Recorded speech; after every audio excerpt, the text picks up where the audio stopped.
Vamos falar hoje sobre o episódio 9, a nutrição foliar na cultura da soja. Tão importante para nós conseguirmos atender a necessidade que a planta precisa de muitos nutrientes, especialmente os micronutrientes, já que esses necessitam em menor quantidade, nós podemos estar aportando via aplicação foliar. Lembrando que aqui nós estamos falando hoje, nesse episódio, somente sobre a nutrição foliar, aplicação via as folhas, que não quer dizer somente absorção via foliar. Até porque nós já tivemos episódios falando sobre a questão de adubação, adubação de base, a questão de adubação via tratamento de sementes. Então aqui é uma complementação daquilo que nós realizamos como uma forma de poder suplementar as necessidades que a cultura tem. Então, nesse caso, nós devemos sempre lembrar, que os nossos episódios checklist é só para a gente recordar vários assuntos, aonde vocês têm em profundidade dentro do nosso material, do nosso livro, do Arquitetando Plantas de Alta Produtividade, tem no nosso curso dentro da plataforma da academia, tem o anuário, onde nós temos aí um grande resumo sobre parâmetros, como fazer o manejo. Aqui hoje é para a gente recordar a importância, então, desses nutrientes. Olá, você que é técnico agrícola, engenheiro agrônomo ou mesmo produtor rural, você não pode perder a assinatura da nossa Academia da Alta Produtividade. Todos esses assuntos que estão sendo tratados nesse vídeo e muito mais detalhes para você conseguir, então, alcançar altos tetos produtivos. Nós temos a mentoria nossa, informações atualizadas toda semana, nosso banco de cursos online dentro da plataforma. Para você conhecer mais e ser um master estrategista, entre aí no link que está na descrição do vídeo ou coloque sua câmera do celular no QR Code que está aí na tela. Tenho certeza que você não vai se arrepender, está na melhor plataforma de maior conhecimento sobre as culturas de grãos que nós temos no Brasil. Entre lá e para você continuar assistindo esse vídeo, tenho certeza que você vai querer saber muito mais. Aguardo vocês todos por lá. Quando a gente fala dos nutrientes, a gente precisa se remeter à necessidade maior que a cultura da soja possui atualmente, seja na plataforma intacta, seja nas novas plataformas, sobre o ponto de vista, como eu falei antes, dos micronutrientes. E dentro dos micronutrientes que a gente dá ênfase, são 5. E por que a gente fala dos 5 somente? Porque não adianta a gente querer pensar em outros micronutrientes se esses 5 aqui não estiverem bem disponíveis para a planta, que é molibdênio, boro, cobre, manganês e zinco. Os outros são importantes? São, mas esses aqui é o que a planta mais necessita, então vamos gastar primeiro energia com esses 5 para depois nós pensarmos em outros nutrientes. Recordar a importância do molibdênio para todo o sistema de disponibilização de nitrogênio para a planta, seja com relação ao rizóbio, o rizóbio que tem aí a necessidade dele para retirar o nitrogênio do ar, o N2, e formar o amônio para entregar para a planta, seja para a planta transformar nitrato em nitrito. O manganês, responsável também por fazer com que o nitrogênio possa ser assimilado, e por isso que a falta de manganês traz plantas mais amareladas, e hoje nós estamos vendo plantas com necessidade maior de manganês, principalmente a partir do momento que a gente sabe o quanto é importante essa transformação dos ureídeos em ureia nas folhas. E a falta disso não se resolve com molibdênio e com nitrogênio. Nós precisamos fazer com que o processo acabe acontecendo de forma normal. O boro, que está diretamente ligado aos pontos de crescimento, que está ligado ao pegamento de flores, que está ligado ao enchimento de grãos, é o nutriente ou o micronutriente mais importante que nós temos, já que nós temos deficiência nos solos em grande quantidade. O zinco, que está diretamente ligado à formação de um hormônio chamado auxina, falta de zinco faz com que a planta não tenha um crescimento adequado. E o cobre, que está diretamente ligado a várias funções, especialmente na parte de resistência a doenças, parte de frutificação, formação de clorofila entre outros pontos importantes. Então, como que a gente tem feito? Princípio do boro, né? Quando tem deficiência de boro, nós temos algumas alternativas para suportar a planta. Podemos colocar no solo antes do plantio, ou nós procuramos depois estar trabalhando via foliar. Molibdênio e cobalto, nós podemos estar colocando obrigatoriamente nas áreas novas na semente. Então, aí trabalhando essas quantidades no tratamento de semente somente em áreas novas. Se forem áreas velhas, nós podemos estar colocando molibdênio via foliar. E aqui a base da análise da adubação foliar, aonde a gente pode estar trabalhando esses 5 micronutrientes. Uma estratégia importante, pessoal. Como hoje nós estamos trabalhando com várias entradas na lavoura, nós podemos estar colocando esses micronutrientes também em vários momentos. Antigamente, quando a gente não tinha tanta carona, né, era um herbicida, era um fungicida no máximo a aplicação, a gente precisava aproveitar essas caronas pequenas. Mas como nós temos hoje fazendo 3, 4, 5 aplicações de fungicida, mais aplicação de herbicida, mais aplicação de inseticida, nós podemos aproveitar tendo fontes bem adequadas, sendo aplicado então para nós fazermos uma nutrição mais adequada em cada um desses momentos que a planta precisa. Então, a gente precisa começar cedo. Vamos lembrar que as aplicações foliares a gente começa entre V2 e V4, V5 no máximo. Mas Gustavo, nós temos pouca área foliar. Sim, nós temos pouca área foliar, mas é o momento necessário que esse micronutriente entre quando nós temos deficiência. Pessoal, vamos lembrar o seguinte, a gente não aplica micronutrientes por aplicar. Muitas vezes o pessoal me pergunta, Gustavo, quanto que eu vou ganhar, quanto que eu vou aumentar a produtividade se eu aplicar um micronutriente? Depende se o teu solo tem deficiência ou não.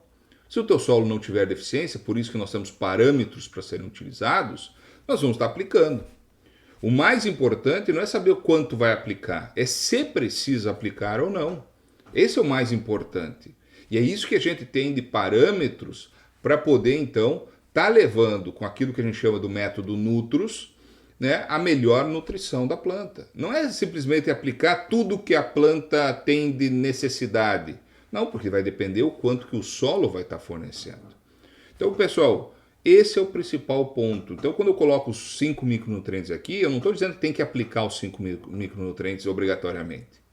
Primeiro, veja se precisa, e em função da necessidade, se realmente precisa, vamos aportar aquilo que a gente pode estar fazendo aqui com os diferentes também matérias-primas. Então, o primeiro momento de aplicação, entre V2 e V4, V5 no máximo, essa fase vegetativa para suprir a necessidade inicial.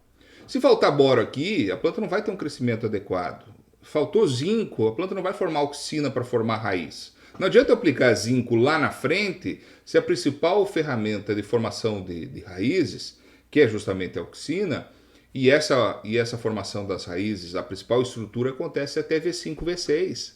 Então, eu preciso auxiliar no melhor enraizamento, melhor formação da planta, cedo. Então, começando cedo. Depois, eu posso aplicar, eu estou colocando aqui R1, mas cerca de 15, 20 dias depois eu faço uma nova aplicação. E por que eu estou colocando aqui R1? E nós devemos estar observando nossa soja de ciclo indeterminado, que não é tão clara essa situação. Então daqui a pouco eu já estou com V4, já está iniciando o florescimento, então eu tenho que fazer uma aplicação de 3, 4 dias de diferença? Não. Faz uma primeira aplicação entre V2 e V5 e cerca de 15 dias depois faz essa segunda aplicação. Ah, mas já tem muitas flores, não tem problema nenhum, a gente aporta de acordo com a necessidade, não precisa dar 2 pancadas tão seguidas, isso é uma questão operacional. Pessoal, nós temos que saber lidar com o tipo de soja que nós temos atualmente, que é soja de ciclo indeterminado. Ela tem essa característica de florescer cedo, então também tem uma necessidade nutricional cedo. Uma terceira aplicação de micronutriente pode ficar a cargo do boro, 15 dias depois, principalmente quando esse boro tem como referência ácido bórico. Então o ácido bórico tem absorção por parte da planta, mas tem dificuldade de se locomover. Então nós fizemos uma terceira aplicação de boro, dependendo da fonte que nós estamos aqui falando, né? E sem deixar de falar, com relação na fase reprodutiva dos macronutrientes. Tá? Sempre que a gente tem deficiência, né, se a gente faz análise foliar durante o ciclo e vê alguma deficiência mais específica, claro que nós temos que observar com relação ao clima, se aquela adubação que a gente fez de base, ela foi disponibilizada ou não para a planta, ou se pode ser disponibilizada ou não, mas nós temos alguns nutrientes que são interessantes nós complementarmos na fase reprodutiva. Um é o fósforo, né? E que início de florescimento nós precisamos estar aplicando, de novo vem soja de ciclo indeterminado, é mais cedo essa energia, né? Desde que nós não tenhamos fósforo em níveis altos no solo, nós temos aí respostas positivas, e nós podemos estar pensando em nitrogênio e potássio na fase de formação de grãos, também de acordo com as necessidades. Assim, ó, não é só aplicar e está valendo. Nós temos que ter necessidade. Então, altos tetos produtivos requerem maior nitrogênio, aqui a gente faz complementação. Potássio no solo está muito baixo, fiz baixa adubação de potássio na base, eu faço uma complementação aqui. Isso aqui não é para substituir nenhuma adubação de base que a gente fez antes, mas para a gente complementar essas aplicações. Então, com essas aplicações aqui durante o ciclo, né, são os momentos que nós podemos estar entrando para a gente suprir a necessidade desses nutrientes de forma geral. Ah, mas Gustavo, o meu solo está mostrando deficiência de magnésio, não fiz nada de aplicação na base. Posso fazer aplicação foliar? Pode, né? Começando cedo, inclusive. Enxofre é a mesma coisa, cálcio é a mesma coisa. Lembrando só que cálcio não é absorvido via folha, então precisa ter chuva para levar para a raiz e ser absorvido. Então, os outros nutrientes que eu não estou colocando aqui vai depender muito das necessidades, por isso a gente precisa observar quais são as condições de solo, tá bem? Então, aqui a gente recordar os nutrientes, as bases, e não esqueçam de voltar lá no curso nosso, onde nós temos muito mais detalhes sobre esses nutrientes. Volte lá para o livro, volte lá para o anuário, onde a gente coloca essas informações mais claras, que com certeza você vai ter maior capacidade de tomar decisão sobre as adubações foliares. Recordando que o nosso próximo episódio vai ser sobre manejo de pragas. Espero você semana que vem, que com certeza nós vamos ter uma aula importante para a gente recordar quais são os pontos importantes dentro desse planejamento, para saber se você está planejando da melhor forma possível, tá bom? Aguardo todos vocês na semana que vem. No coração do agronegócio, as escolhas moldam os destinos. Mas quando a decisão é muito importante, com quem você conversa? Em quem você confia? O agronegócio é um campo de desafios e incertezas. Para um produtor ou profissional do agro, definir o caminho certo pode ser solitário e muitas vezes complexo. Cada dia é um novo teste, dezenas de variáveis e a imprevisibilidade da natureza. É um jogo delicado entre o controlar e o soltar, entre o recuar e o agir na hora certa. E é neste momento, quando o poder da escolha está nas mãos do produtor, que a Academia da Alta Produtividade entra no jogo para ganhar. Uma fonte séria e confiável de conhecimento, inovação e parceria. Um espaço onde as melhores mentes se reúnem para compartilhar experiências e insights. Mais de 20 anos de pesquisa e milhares de ensaios. Porque uma escolha bem feita não só transforma os negócios, mas também define o futuro. Entre para a Academia da Alta Produtividade, uma comunidade de conhecimento do agro, um ecossistema das culturas de grãos. Você nunca mais vai se sentir sozinho. Academia da Alta Produtividade, plantando conhecimento, colhendo resultados. Um produto do Grupo Floss.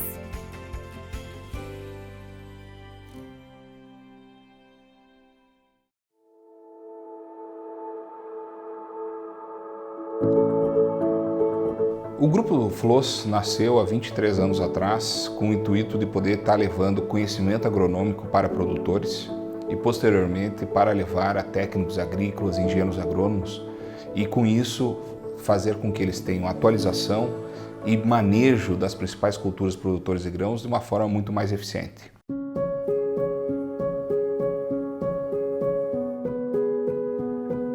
Como a gente já atingiu dentro da pesquisa quase 10 toneladas de soja por hectare, atingir isso não é do dia para a noite e não existe produto milagroso ou bala de prata. Existe todo um processo para ser realizado. Então, nesse contexto todo, se nós temos um teto produtivo alto, por que todo mundo não está atingindo esse teto produtivo alto? Vamos esquecer os 10 toneladas, vamos falar de 6 toneladas, que é o desejo de todo mundo hoje, ter 100 sacos por hectare de média de propriedade. Por que não se atinge essa produtividade? Porque nós temos muitos fatores que envolvem. Então, o nosso intuito, quando a gente fala de academia da alta produtividade, não necessariamente é atingir 100 sacos, mas o máximo de produtividade em cada uma das realidades locais, sobre o relevo, solo, clima e as condições que eu posso me envolver com isso.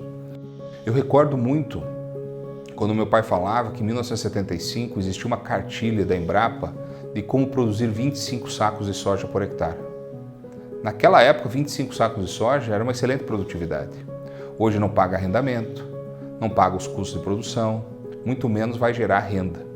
Se nós temos aumento de custo e o produtor não determina o preço do seu produto, só tem uma forma que está na mão do produtor poder aumentar a sua receita, é com aumento de produtividade. Se não aumentar a produtividade, ele não vai ter margem suficiente para gerar o que a gente chama de sustentabilidade. Obviamente, quando nós temos solos com baixíssima matéria orgânica, baixíssima argila ou a falta de algum tipo de condição, como por exemplo chuva, nós não vamos atingir tetos produtivos mais altos. E nós devemos saber quanto investir para nós chegarmos ao teto mais importante. Então nós temos lavouras de 60 sacos por hectare é o máximo. Outras de 70, outras de 80, outras são 100. Mas se está produzindo 100, é bem possível que tenha metros quadrados produzindo 150. Então por que ele não consegue traduzir aqueles 150 para uma área maior? Então são fatores que envolvem que a gente precisa saber conduzir para chegar a um teto produtivo mais alto. E muitas vezes está, a partir do solo, esse tipo de condição.